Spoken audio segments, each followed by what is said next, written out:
जब जब धरती पर देवताओं ने विजय पाई, दैत्य पराजित हुए, तब एक ही नाम था जो उन्हें फिर से उठ खड़ा करता था। दैत्य गुरु शुक्राचार्य। वो ऋषि थे, पर दानवों के गुरु। वो ज्ञानी थे, पर अक्सर देवताओं के विरोधी। वो अमर थे, क्योंकि उनके पास था संजीवनी विद्या। आइए सुनते हैं उस महान तपस्वी की कथा, जिसने देवताओं को बार बार चुनौती दी। वीडियो में आगे बढ़ने से पहले वीडियो को एक लाइक और सब्सक्राइब जरूर से कर दें। शुक्राचार्य का जन्म ऋषि भृगु के पुत्र के रूप में हुआ। उनका असली नाम था उष्णा। वे बचपन से ही अत्यंत बुद्धिमान थे। उनका बचपन ऋषि अंगिरस के आश्रम में बीता, जहां उनके साथ बृहस्पति देवगुरु भी पढ़ते थे। दोनों में अद्भुत विद्वता थी, पर स्वभाव में बड़ा अंतर। बृहस्पति शांत और विनम्र थे, जबकि शुक्राचार्य तेजस्वी और प्रश्न करने वाले। शुक्राचार्य बार बार सवाल करते, क्यों देवताओं को ही वरदान मिलते हैं? दानव भी तो सृष्टि का हिस्सा हैं। ये प्रश्न उनके जीवन की दिशा तय कर गया। जब पढ़ाई पूरी हुई, तब देवताओं ने बृहस्पति को अपना गुरु बनाया। पर दानवों को भी एक ऐसा गुरु चाहिए था जो उन्हें ब्रह्म ज्ञान दे, युद्ध नीति सिखाए और देवों के मुकाबले ला खड़ा करे। इसलिए दैत्यराज विरोचन और आगे चलकर उनके पुत्र बलि ने शुक्राचार्य को अपना गुरु बनाया। शुक्राचार्य ने कहा, मैं तुम्हारा मार्गदर्शन करूंगा, पर धर्म के विरुद्ध नहीं। युद्ध करो, पर नीति से। उन्होंने दैत्यों को मंत्र, शक्ति और नीति सिखाई। उनके कारण दानव बार बार देवताओं पर विजय प्राप्त करते रहे। देवता परेशान हो गए। उन्होंने शुक्राचार्य को रोकने की कई कोशिशें की, पर कोई उपाय सफल नहीं हुआ। तब शुक्राचार्य ने ब्रह्मा जी की कठोर तपस्या की। हजारों वर्ष तक केवल वायु और ध्यान से जीवित रहे। अंततः ब्रह्मा जी प्रकट हुए। उन्होंने कहा, वर मांगो उष्णा, तुम्हारा तप मुझे प्रसन्न कर गया।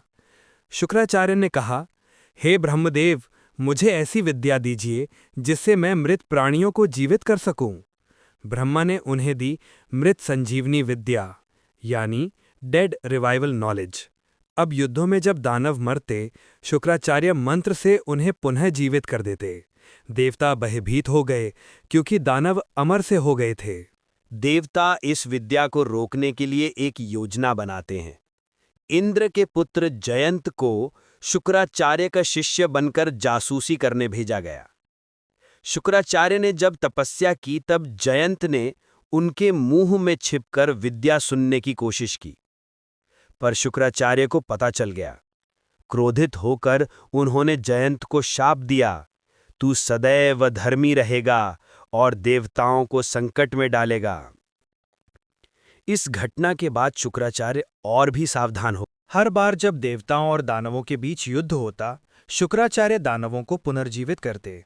इंद्र ने कई बार विनती की, गुरुदेव, आप दानवों का साथ छोड़िए, वे अधर्म करते हैं। शुक्राचार्य बोले, अधर्म तो तुम भी करते हो इंद्र, वरदान लेकर अत्याचार करते हो।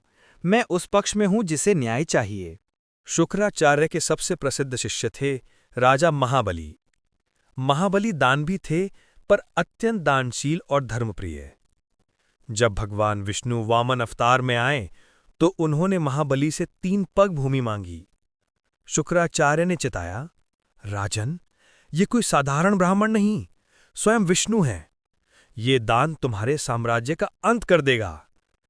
पर महाबली बोले, यदि भगवान स्वयं भिक्षा मांगने आए हैं, तो मैं कैसे मना करूं? जब वामन ने संपूर्ण ब्रह्मांड नाप लिया और तीसरा पग रखने को स्थान नहीं मिला, तब महाबली ने अपना सिर झुका दिया।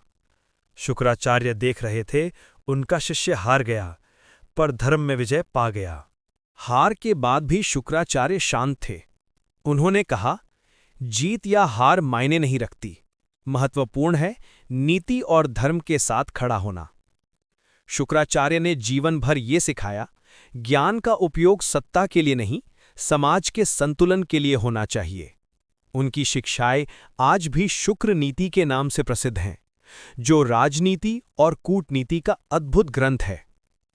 दैत्यगुरु शुक्राचार्य वो ऋषि जिन्होंने देवताओं को चुनौती दी, दानवों को शिक्षा दी और संसार को दिखाया कि सच्चा गुरु पक्ष नहीं चुनता, सत्य चुनता है।